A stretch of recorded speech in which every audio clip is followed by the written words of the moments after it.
시청자 여러분 안녕하십니까? 오늘의 이슈를 다양한 시각에서 신속 정확하게 전해드리는 OBS 뉴스 오늘입니다. 오늘 함께하실 두 분 소개해드립니다. 김성환 시사평론가, 변지령 공감과 논쟁 정책센터 부소장 나오셨습니다. 안녕하십니까? 네, 안녕하세요. 어서 오세요. 네, 부소장님 오늘 저희와 첫 시간인데 기대하도록 하겠습니다. 잘 부탁드립니다. 네. 자, 오늘은요 민주당 이야기로 좀 시작을 해보려고 합니다. 내년 이제 반년도 채 남지 않은 내년 4월에 서울시장과 부산시장 재보궐선거 민주당이 결정을 내렸습니다. 후보를 공천하기로 사실상 결정을 하고 이제 전 당원 투표를 앞두고 있는 상황입니다. 아시겠지만 박원순 서울시장 그리고 오거돈 부산시장의 성추행 의혹으로 지금 공석이 되어 있는 서울시장과 부산시장 자리, 여기에 대해서 공천을 할지 여부에 대해서 민주당 그동안 공식적으로 얘기를 하지는 못하고 있었습니다. 당원 당규상 자신들에게 귀책 사유가 있는 경우 후보를 선출하지 못하도록 돼 있는데 여기에 대해 어제 이낙연 민주당 대표 이 같은 얘기를 하기도 했습니다. 서울 부산시장 후보를 내지 않는 것, 유권자들의 선택권을 지나치게 제약한다는 지적을 들었다. 그래서 공천을 통해 시민의 심판을 받는 것이 책임 있는 도리라는 생각에 이르렀다라고 얘기를 했습니다. 물론 자신들의 당 잘못으로 시정 공백이 빚어지고 또한 재선거를 치르게 된 데 대해 국민과 또 부산과 서울 시민 여러분 또한 피해 여성께 사과드린다 이렇게 얘기를 하긴 했습니다만 이 부분과 관련해 야당에서는 사실 또 비판이 거세게 나오기도 합니다. 두 분과 이 부분 또 의견을 들어보도록 하겠습니다. 먼저 평론가님, 부산 때만 하더라도 공천을 하지 않을 것 같았습니다만 서울시장까지 공석이 되니까 민주당의 입장이 좀 달라진 것 같습니다. 어제 책임 정치 차원이다 이렇게 얘기를 했는데 동의하시는지요? 사실 뭐 개인적으로는 명분상으로는 동의하기 어렵다고 생각합니다. 네. 정치 명분으로 보면 지금 민주당 후보가 부산시장에 이어서 서울시장까지 불미스러운 일에 연루가 됐던 것은 사실이고요. 그런 부분에 대해서는 뭐 어제 이낙연 대표도 역시 대국민 사과를 하기도 했었고 또 서울시장의 경우에는 피해 여성한테 사과드린다 이런 표현까지 사실 사용하기도 했거든요. 그러니까 그런 면에서 민주당도 그런 부분을 모르지는 않는다 이렇게 생각을 하는데요. 근데 이런 얘기가 있습니다. 그러니까 이기지는 않더라도 지지하는 방법도 있다. 굉장히 애매한 말처럼 들리기는 하겠지만 정치에서 싸우지 않고 이길 수 있는 방법은 사실은 없거든요. 그러니까 정치 현실상 볼 때 민주당이 후보를 내지 않는 게 과연 이게 정말 현명한 방법이냐. 더군다나 1년 뒤면은 대선도 기다리고 있는 상황이기도 하고요. 그리고 또 서울시장하고 부산시장 하나면 모르겠는데 서울시장까지 예를 들어서 포기하게 될 경우에는 전체 유권자 4분의 1을 포기하는 것이나 다름이 없거든요. 그런 면에서 민주당 입장에서 불가피한 방법으로라도 선택할 수밖에 없었다. 그렇게 생각합니다. 그렇군요. 아무래도 정당은 선거에서 승리를 거둬서 그곳에 선출직으로 자신의 소속의 정치인이 자리를 또 잡게 만들기 위한 목적으로 모여진 또 집합체이기도 하죠. 그렇기 때문에 서울시장 선거까지는 정말 포기하기가 어려웠던 것은 또 현실적인 어떤 그 판단에 또 근거가 되지 않았을까 싶기도 합니다. 민주당에 지금 문제가 되고 있는 그 당원 당규를 제가 좀 정확하게 읽어드리도록 하겠습니다. 당 소속 선출직 공직자가 부정부패 사건 등 중대한 잘못으로 그 직위를 상실해 재보궐선거를 실시하게 된 경우 해당 선거구에 후보자를 추천하지 아니한다라는 그 문구인데 일단 뭐 이런 얘기도 있습니다. 과연 이 성추행 의혹 등등이 중대한 잘못이냐 아울러 오거돈 전 시장 재판 결과를 봐야지만 그 혐의가 확정이 되고 박원순 전 시장 같은 경우에는 공소권 없음으로 사건이 종료됐기 때문에 여기에 해당하지 않는다라는 그런 주장도 나오는데 부소장님 이런 얘기는 어떻게 듣고 계십니까? 정말 오만하다는 생각이 좀 들었고요. 그리고 정말 좀 비겁하고 비양심적이다라는 생각을 떨칠 수가 없었습니다. 네.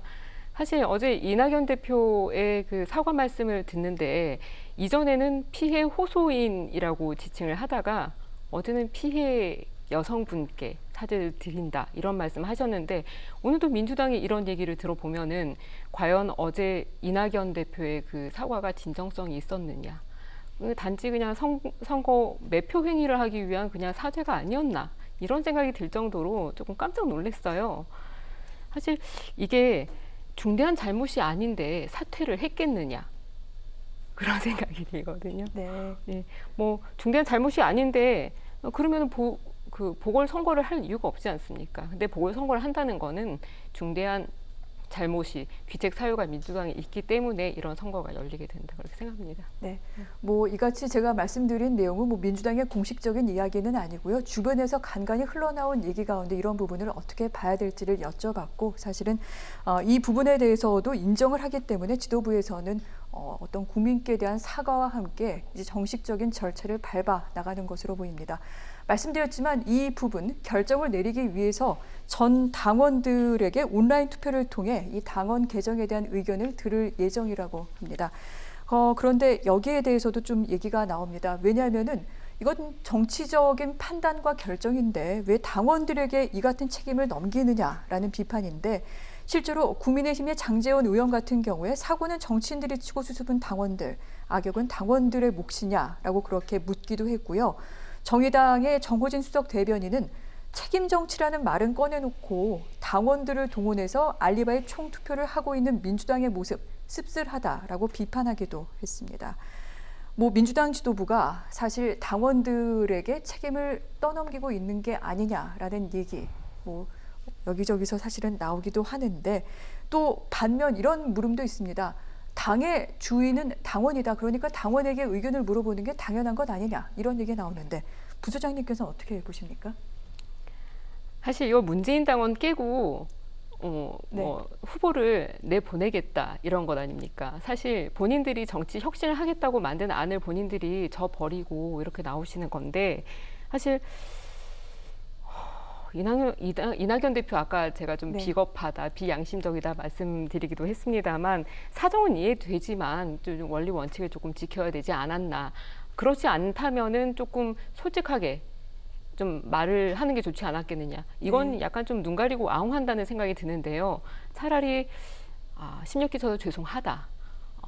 우리가 뭐 이렇게 정치를 좀 책임 있는 정치를 하기 위해서 후보를 내야 되겠다. 네. 그리고 이에 대한 뭐 책임은 당 대표인 나와 뭐 지도부가 지겠다. 이렇게 좀 솔직하게 나왔으면 좋았을 텐데 지금 그 전당원 투표를 통해 가지고 당원 뒤에 숨어서 이렇게 책임 전가하고 하는 것이 좀 국민의 입장에서는 조금 모양새가 좋지 않다고 생각합니다. 어제 뭐 대국민 사과 같은 얘기를 했긴 했습니다만 이것 가지고는 모자란다 이렇게 보시는 건가요?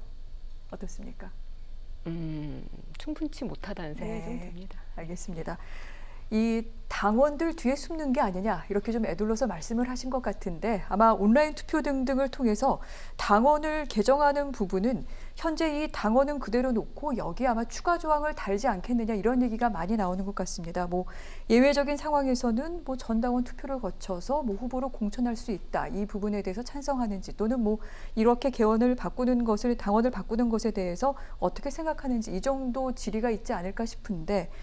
뭐 사실 당원들은 찬성을 하지 않을까요, 평론가님?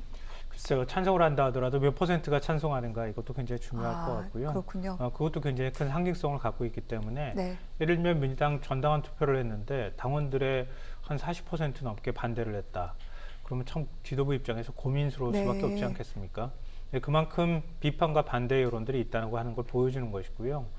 그리고 뭐 다른 정당도 마찬가지지만 당원 개정할 때 상임정국이 전국이 열거나 이렇게 하잖아요. 그러니까 그것 자체가 당원들의 의견을 수렴하는 것이니까 네. 아래로부터 의견을 수렴하는 절차 자체가 뭐 저는 개인적으로 잘못됐다고 생각하지는 않고요.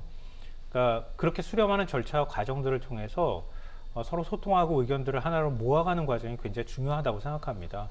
그래서 제가 말씀드렸던 것처럼 반대가 어느 정도 나오는가 이게 굉장히 중요하다고 보는 것이고요.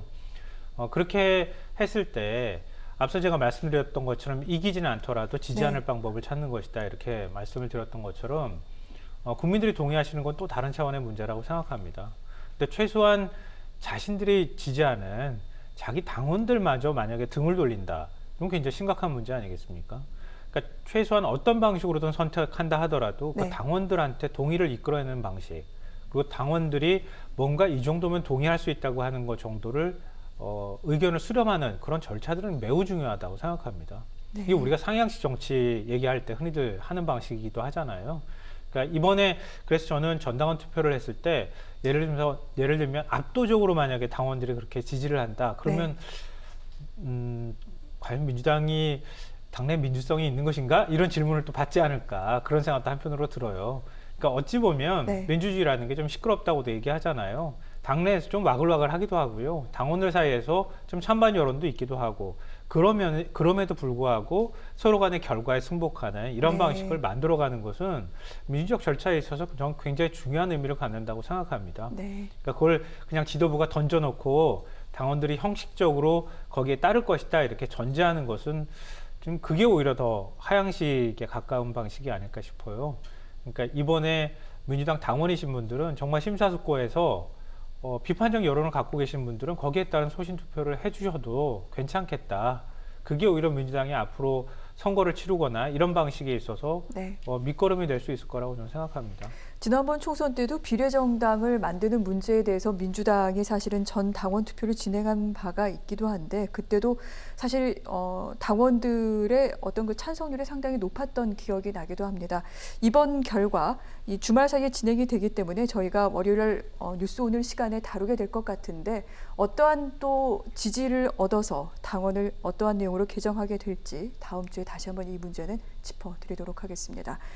자, 사실상 후보를 내는 것으로 결정이 됐다라고 그렇게 계속해서 말씀을 드리고 있는데 이 부분에 대한 책임은 사실 이낙연 민주당 대표에게 있습니다. 그렇기 때문에 이낙연 대표가 승부수를 던졌다라는 그런 해석이 나오고 있는데 이낙연 대표 대선을 바라보고 있고요. 이 당규에 따라 대통령 선거 1년 전까지는 대표직을 내려놔야 합니다. 그렇기 때문에 아시겠지만 4월 선거에 대한 후보 공천은 이 대표가 마무리를 하게 되는데 이 책임, 이 대표가 질 수밖에 없습니다. 그렇다면 이 같은 결정 아마 이낙연 대표 입장에서는 사실 많이 또 고민을 하고 신중하게 생각을 했을 것 같은데 승산이 있기 때문에 또 이 같은 결정을 내리지 않았을까요? 꼭 승산이 있어서 그렇게 한다고 생각하지는 않고요. 네. 이낙연 대표가 유력 대선 주자라는 의미로 해석을 하자면 대선으로 가는 과정에서 사실 재보궐선거가 굉장히 중요할 것이고요. 그때 선거 결과에 대한 책임은 또 당연히 이낙연 대표가 또 져야 할 겁니다. 근데 그걸 딛고 넘어가지 않으면 대선까지 갈 수 없다고 하는 생각들을 네. 할 거라고 봐요. 그러니까 어떤 방식으로든 심판을 한번 받고 넘어가야 그래야 사실 민주당 당내 대선 경선 과정도 녹록지 않거든요. 굉장히 치열한 과정들이 아마 있을 거고요. 네. 아시다시피 이재명 경기도지사가 기다리고 있지 않습니까? 그런 면에서도 이낙연 대표 입장에서는 그냥 외면하지 않고 어찌됐든 전공법으로 돌파해 나가는 방식들을 계속 좀 추구하고 있다고 생각해요. 예를 들면 지난번 이제 국회의원 선거 때도 네. 종래 출마하느냐 마느냐 이거 가지고 굉장히 많이 잴 거라고 생각을 했거든요. 늦게 선택할 거라고 생각했지만 먼저 가서 선점하고 황교안 대표 기다리고 있었어요. 네. 이것도 역시 종로에 가서 내가 정정당당하게 먼저 승부하겠다 이런 의지가 있는 것이거든요. 그 이후에 당을 운영하는 방식을 봐도 그렇고 예를 들면 김홍걸 의원 문제 처리할 때도 그때도 먼저 당대표가 나서서 정리를 해주는 그런 과정들이 있었거든요. 이번에도 정정순 의원 문제에 있어서도 윤리감찰단이 검찰 수사하지 않으면은 네. 조사에 들어가도록 하겠다 이렇게 당 지도부가 먼저 얘기하고 나섰다는 거죠. 그리고 체포동의안 표결에 있어서도 마찬가지로 결국은 사인을 준 것이란 다름이 없거든요. 체포동의안도 압도적인 가결이 이루어졌다고 하는 점도 역시 마찬가지고요. 그러니까 이렇게 하나하나 네. 피하지 않고 어떤 방식으로든 책임을 지는 방식으로 간다 하더라도 그래도 당원들의 의견을 하나로 모아가고 그리고 그것에 대해서 평가를 받는 과정들을 밟아나가겠다. 그래야 결국은 대권까지 갈 거라는 걸 이낙연 대표가 저는 알고 있을 거라고 생각해요. 그래서 이번 문제 외면하지 않고 비판을 많이 받고 있잖아요, 지금. 많이 받는다 하더라도 그래도 어찌됐든 집권 여당인데 후보 내지 않는다는 것 자체가 오히려 더 네. 문제가 있다라는 생각을 아마 했을 거라고 생각합니다. 그렇군요. 투표로서 그래서 여기에 대해서 책임을 물어달라 이런 얘기까지 그래서 나오게 되는 부분도 있는 것 같습니다. 피하지 않고 정면으로 맞서면서 한 걸음 한 걸음 나아가고 있는 모습을 보이고 있는 중이다라는 이낙연 대표에 대한 평가까지 들어봤는데 부소장님께는 이 부분을 좀 여쭤보도록 하겠습니다. 사실 서울시장 선거를 여야 모두 놓치지 못하는 이유 중에 하나가 대통령 선거와 관련이 깊기 때문이다. 이런 얘기가 많이 나옵니다.